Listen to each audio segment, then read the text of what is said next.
This is Aaron Golub, host of the Blind Ambition podcast. We'll be bringing you world-class leaders, entrepreneurs, and athletes, people who have overcome obstacles and used their ambition to create enormous success in their lives.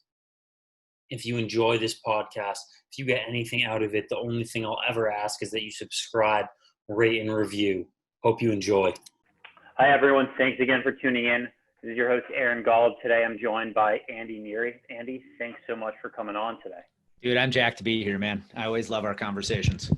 Yeah, and so Andy and I met a little while ago. I went on his podcast. I spoke at a mastermind event that he held, and I'm really excited to talk about and share his story today and kind of dig into what's led to his success. Yeah, no, let's do it. So, you're a former pro athlete, you're a performance coach. Did you know that you wanted to go into the world of athletics, go into the world of coaching at a really young age, or when do you think that really developed? It's funny you bring that up. I often going to say this, and I've never said this. You just gave me some clarity. You just called me a performance coach. And honestly, I have struggled lately with what do I define myself as? Is it business coach? Is it life coach? You just nailed it. Thank you. That just helped me out. I can get off this podcast now and be happy. I would say coaching has been in my blood, Aaron, because I grew up in a coaching family. So my dad, it's funny because my dad was I'd call him an average college baseball player. So he played at the same school I did, UWM, University of Wisconsin-Milwaukee. Average talent, but what he turned it into was massive success as a coach. And so he was the longtime high school baseball coach in the town I grew up in. I played for him. He's one of the winningest coaches in Wisconsin history. And what's funny is most people don't know this. He actually was a really successful wrestling coach too, even though he had never wrestled a second in his life. And it's because he has the ability to study a game and then the ability to teach it to people so they can go apply it. And I think that's where it came from, honestly, and honestly, Aaron, I'm the son of two teachers. So teachers, their lives are built on creating clarity and helping educate people. And I think that's what coaching's all about, is just creating that clarity for people that are lacking it. I tell people, there's nothing I coach. You cannot go on the internet, Google, YouTube, and get it for free. Yep. But what you're lacking is the clarity and or the discipline and accountability, and that's why you're not taking action. Yeah. And I think that's so crucial, especially in my opinion. I think the accountability part is something that so many people are lacking, and people don't understand that once you actually have it, it's such a big factor in creating success. If you are accountable to others, even if you're just accountable to one other person who really keeps you going on your daily tasks, your weekly tasks, your goals, it can create massive success. Absolutely. And I tell people all the time, with coaching, number one, I do believe everybody needs a coach in their life, especially right now, because there's a lot of uncertainty, right? There's a lot of lack of clarity. And I think people are struggling, and therefore they're just not doing anything. They're kind of in that wait and see mode. And that's exactly the time you need coaching. But here's what I'll tell you. If you are searching for a coach, do your homework. Yep. I think I've been guilty of the past of just hiring a coach to check the box. I hired a coach, right? And it was 2 months ago, I got back to a place as a coach that I said, I need a coach. I didn't have a coach for 5-6 months. And I took the time to really sit down and, with the help of my girlfriend, Amy, say, what kind of coach do I really need? Where do I struggle the most? And for me, it's confidence and self-worth. And so I actually hired a confidence coach who just happened to be a friend of mine. Mm-hmm. And so that's her angle. That's what she specializes in. And it's been a massive success for me. So I guess my advice is, you need a coach. I think most people, especially if they're in business, they need a coach for the accountability, but do the homework to find the coach that's a good specific fit for what you need. Yeah, I completely agree. I think it's really important, and it really does help. What was the transition like going from playing pro ball, being in the Brewers organization, to deciding, I'm going to hang this up. I'm going to pivot. This isn't for me anymore, but then going into coaching and becoming successful at it. Awesome. That's a great question. And before I start, I want to wrap something up. You're the classic example of specific coaches. You had long snapping coaches. Right. You talk about a specialty in coaching right there, long snapping. But yeah, my journey, man, here's my journey in a nutshell. I tell people this all the time. I struggled early on because I didn't have adversity as a kid, meaning I didn't come from a rough family. I didn't have a rock bottom moment as a kid, or my family wasn't poor. I was like the definition of average. In fact, if you look at my height and weight, I am literally the definition of average for a male in this country. I'm 5'9", I weigh 160 pounds. And I think that was something that definitely defined my early childhood of feeling average mentally. But where I could take it and excel and feel unstoppable was on the baseball field. And so that's what allowed me, that feeling of being unstoppable is what allowed me to have success in high school, college, and then playing in the Milwaukee Brewers organization. But here's where I failed mentally when I got to the highest level, pro baseball, is I started comparing myself. I started feeling average again. I just wanted to fit in. I didn't want to stand out. I was comparing myself to people who played at larger colleges than I did. And I said, I don't belong. And when I was told you're no longer good enough to play pro baseball, unfortunately, those limiting beliefs carried on into my business career. And I started in the financial advising world and then got into the insurance world. And for the first 10 years, Aaron, yeah, those limiting beliefs killed me. I wasn't any good at sales because I would go into opportunities comparing, thinking worst case scenario, all the stuff that just crushes any hope of having a successful outcome, right? Yeah. But here's where everything changed. And this is literally why I coach today. May of 2014, Amy and I decided to move to Colorado. It was a lifestyle choice. We wanted better weather. We wanted the mountains. And at that moment, I was hired by an insurance agency in Colorado where I was the only one who was going to be selling. They really hadn't focused on marketing whatsoever. And I'm now in a market nobody knows who I am. Yeah. It was that day I started growing my personal brand. But in order to grow my personal brand, I had to go to work on me first. Kind of goes back to the coaching and the personal development. I had to get the daily habits back in my life, the time management, the positive mindset. And then I had to go to work on building the brand. What is my message? Who am I going after? And how am I sharing that far and wide? And I've done that now over 6 years, trial and error, making a lot of mistakes, where now that's what I coach people to do. Is let's master all the stuff off the field, the habits, mindset, time management, so you can dominate on the field, so you can grow a brand, go after a target audience, stand out in all the noise every industry has, and be the one that everybody wants to do business with. So it's been a long journey, man, of a lot of failures, but it's fun to get to this place now of why I'm here and taking the lessons. You get this as an athlete, taking the lessons you learned in your case on the football field, but for me, the baseball field, and how do I apply those lessons to business? Yeah. And I guess that kind of segues into another good question is, what are those lessons and how have you been able to take lessons? What lessons are they that you've been able to apply from baseball to now business in your life? Yeah, that's great questions. And it's funny because these are things I had to overcome, right? To be not only successful in insurance, but open a coaching business. In sports, you'll totally understand this. We are constantly compared every day. We are literally compared by stats, right? So you're on a football roster. What are they looking at? Height and weight. They're looking at your performance on the field.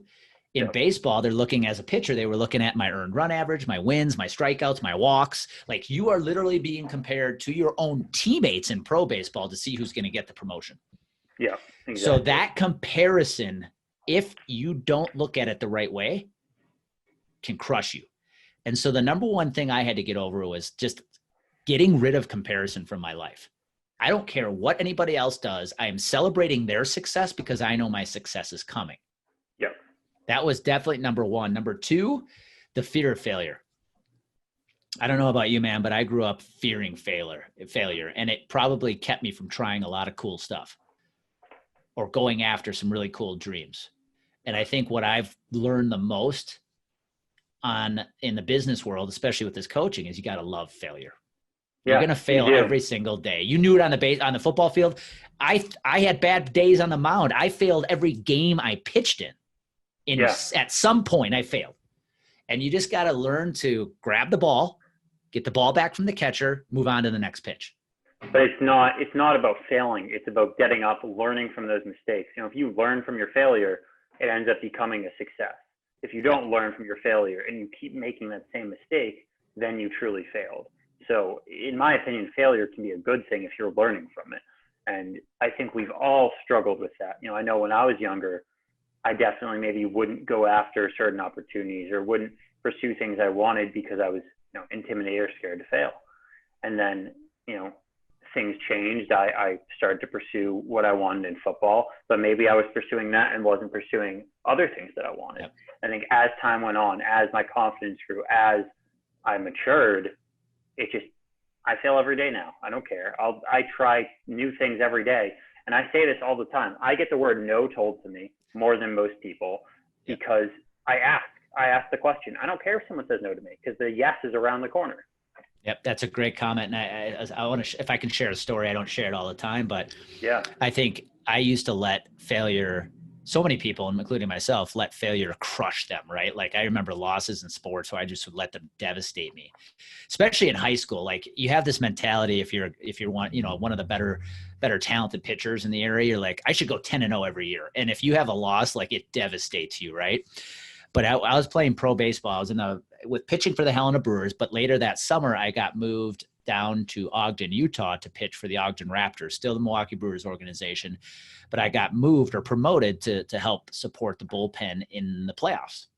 Mm-hmm. And I remember I was pitching in Idaho Falls, and they were part of the San Diego Padres organization. I was facing, I'll never forget the guy's name, Steve Woodward. And one of my go-to out pitches, as they called it, was my 3-2 full count changeup. If I threw you my 3-2 full count changeup, there is not a batter in America that knew it was coming, and I would make them look foolish. Mm-hmm. So as a pitcher, you don't want to get the full count. But if I did, I knew I had that out pitch. So bases loaded, Steve Woodward's up, full count. And I'm like, here we go, baby. So I throw him a 3-2 changeup, and Aaron, he hit it about 400 feet. And it was in that moment, I just gave up 4 runs on one swing, that I actually remember smiling on the mound, probably pissed my coaches off, because I was prepared and I brought my best and somebody just outdid me. Yeah. And so enjoying the journey of losing, there's going to be days you give it your best and you lose and somebody's just better than you. Tip the cap, congratulate them, and move on. Yeah. Definitely. That's so powerful. I think so many lessons can be taken from that because, you know, exactly like you said, he outdid you. Maybe he was better prepared than you that day. Maybe he was just in a better state, more ready, but whatever it was, you accept it, you learn from it, and you move on. Exactly. Yep.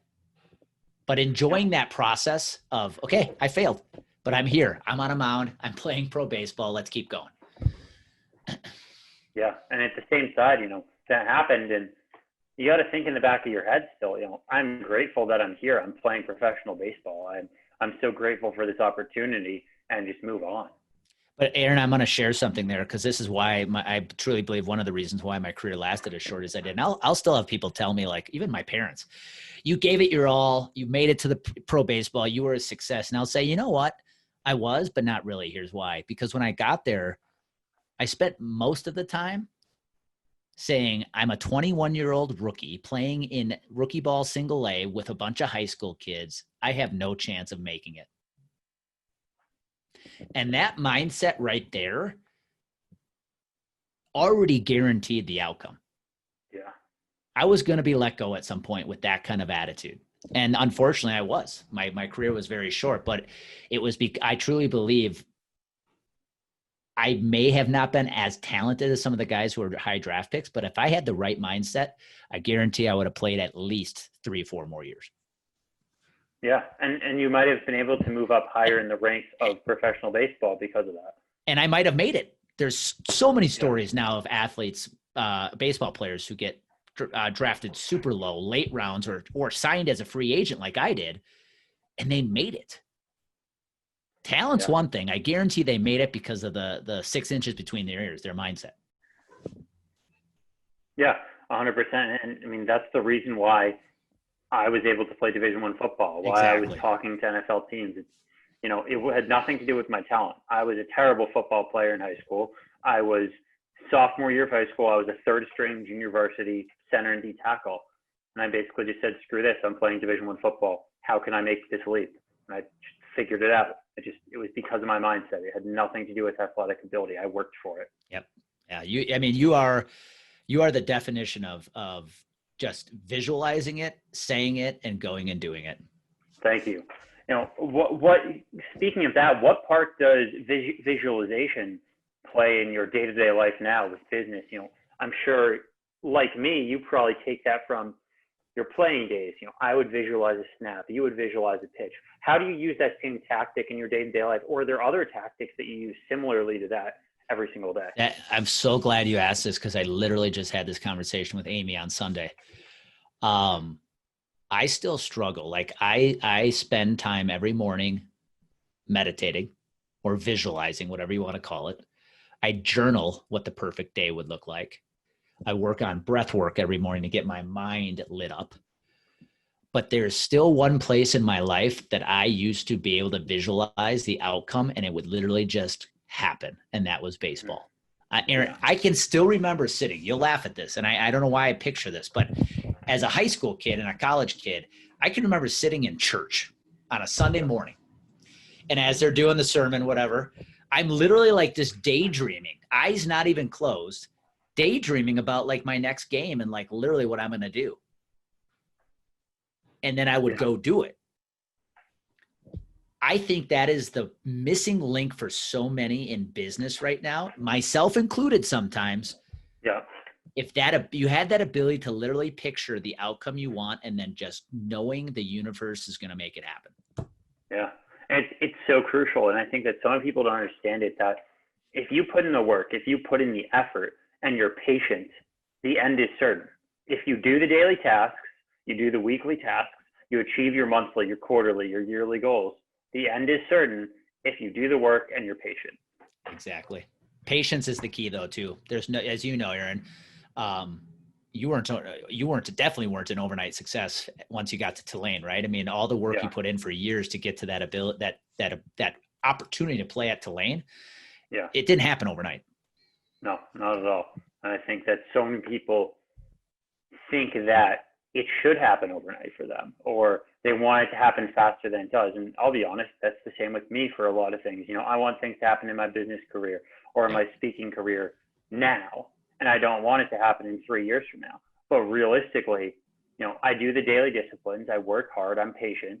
And if I continue to work on that patient aspect of having, you know, patience, then in 3 years from now, the result in business, in speaking, it's going to be absolutely ridiculous.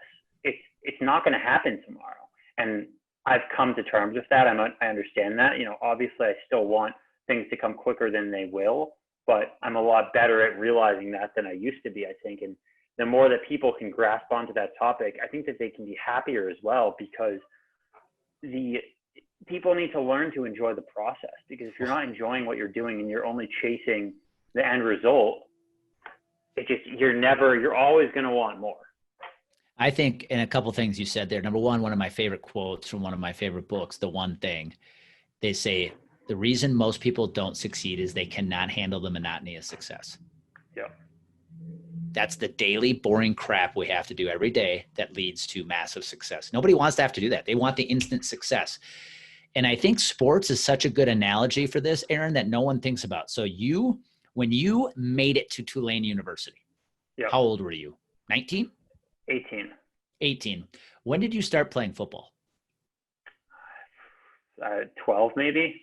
Okay, so your journey was a 6-year journey. About 2 or 3 years in, you were third string nobody, right? Yeah. It took 6 years to get to that opportunity to play for Tulane University. Yeah. I look at my baseball career. Yeah, I got to play pro baseball when I was 21, but I started playing when I was 4. Yeah. 17 years to be able to play for pro baseball. The same analogy is in business. Yeah, you could say at 4, Andy, you were smaller, you were an infant. I get it, but the same thing's in business. If you're just in business for your first year or two, you're an infant. Yeah, exactly. I graduated college, like 2 years and 4 months ago. In 5 years from now, 10 years from now, 15 years from now, in 15 years from now, I'll be 39 years old, and I'm going to see a ridiculous amount of success before I'm 40 because of the daily discipline. And you won't even be close to half your life being over. Exactly. And it's the same for so many people. You've been able to see a lot of success with your coaching business, but in 5 years from now, imagine continuing to do those daily disciplines, Absolutely. continuing to go on the path that you're on, what you're going to accomplish. Yep.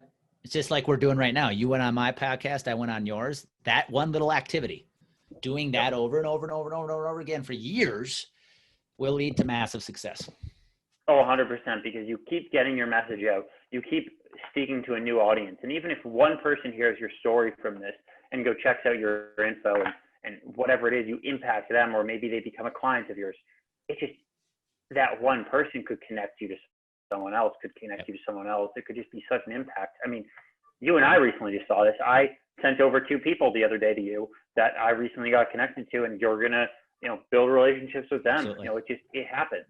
Yep. It's magical. If like you said, if you enjoy the journey and if you can enjoy the daily monotony, success will be here. So, what are your goals for the future with your coaching business, with your speaking, with everything that you're doing? Where do you see yourself? What are you trying to accomplish? Aaron, I want to dominate the world. How's that for an answer? No, I love it. Here's my mission with my business. And I think this is an important lesson. What's your why? Everybody's got to have a why, right? One of the reasons I went into coaching was my why was 3 simple things. I want to create financial freedom for Amy and I. I want to create absolute schedule flexibility for Amy and I, so I can work whenever the heck I want. I'm on nobody else's clock. And I want to give Amy and I the ability to live and work wherever we want. Yep. Now that piece, some of that, like that I've accomplished, right? With coaching virtual, I can literally be in a hotel room in Florida. You wouldn't know it. And we could be coaching, right? And so that's the reason I get up every morning and do what I do, because I want that freedom. So where I see this business going is, right now my coaching's built primarily on one-on-one coaching and a mastermind that I host. So I continue to see that growing. Another, a couple masterminds a year. The one-on-one coaching continues to grow. And one thing I've always wanted to do, Aaron, because I just love live events, is retreats. And so the next year's plan, COVID pending, is hosting 2 live retreats here in Fort Collins, where I live, because we live in a beautiful town in the foothills of the Colorado Rockies, and I want to create that beautiful experience for business professionals. Yeah, that's awesome. I love that. And amongst all that, what you and I love doing, speaking. I think I tell people this all the time. One of the best way, in my opinion, to grow your business is to speak, because you are the authority when you are on stage, right? And I know you're unbelievable at it. You love it. The thing about speaking is it's your chance to share your story with the world. And I think somebody asked me this the other day. Do you like speaking because it drives revenue for your other areas of your business? Or do you like speaking because you just love speaking? Yeah, and I do it because I love speaking. That's it. And I would tell you most people in business who publicly speak would say they speak because it helps drive revenue for their business. I am somebody who, if I could, Aaron, would wake up every day I do a keynote talk every single day of the year. Yeah. And I think it's one of those things where there's always room to improve. I mean, look, when I think of the best public speakers in the world, obviously there's a lot, but the people that I try and emulate that come to mind are Ed Milet and Tony Robbins. Yep. And those are some of the best public speakers you'll ever meet. And, I strive to be as good, if not better, as a speaker as them in 20 years from now. Is that a lofty goal? Yes. But if I continue to emulate them, continue to learn by watching their content, listening to their speeches, and following them in the footsteps that they've done, you never know. That could happen for you. That could happen for me. That could, you don't know. And you just brought up again, let's not forget, we've been saying it over and over. The 2 names you just mentioned, Tony Robbins is 60 years old. Yep. So he's been doing this for 35, 40 years. Yep. Even at my age, I'm somewhat older than you. We're still infants in this thing, man. right? Oh, 100%. I mean, I literally have 35 years until I'm his age. So there's a lot of potential for both of us. Exactly. Awesome. Well, so I know you talked about a 10-day challenge that you're hosting in November. Why don't you touch on that, and then also, where people can find you and get in touch with you? Yeah, no, I appreciate that, Aaron. Right now with the coaching and all the calls I jump on with potential coaching clients, one of the areas I see people struggling with the most right now, and it's obvious, it's time management and daily habits. With this COVID pandemic, you got kids at home, homeschooling now, you're trying to work at home. Maybe your spouse is trying to work at home. People have just gotten away from their habits. They've gotten away from managing time at all. They feel like their days are owning them. And I'm hearing this struggle over and over and over again. So I've built what I'd call a pretty beautiful text community where I'm sharing content, free content around the time management, positive mindset, daily habits every single week. So what I'm going to be doing in November, leading right up to Thanksgiving, because I believe this is going to be the craziest holidays that most of us have ever seen, given the environment. Yeah. People need to get back to daily habits and time management if they want to have happiness and success in their life. So I'm going to run a 10-day challenge right before the holidays, and where people get a chance to participate for 10 days, get some great content around instilling those habits and those time management skills into their life. It's going to involve me coaching on video every single day for those 10 days. And so I want as many people in that thing as we can, because again, it is a massive inhibitor right now. And I want to help change that. So I'll just throw it out there. If anybody wants to get in on it and wants to join now, all they've got to do is text the word mindset to 414-622-1462. 414-622-1462. Text the word mindset. It gets you in. And when that challenge is announced, you'll be one of the first to know. And then you'll be in on that challenge. It's going to be a big time game changer for many come fourth quarter. Awesome. Love that. And where can everyone find you and see all of your content? Absolutely. Number one platform for me when it comes to social media is LinkedIn. They can come to my website, andyneary.com. I've got the podcast, Bullpen Sessions, which you have been graciously been on. I would say those are the three main areas to get in touch with me: LinkedIn, the website, or just subscribe to the podcast and start listening. There's some great interviewers on there. Awesome.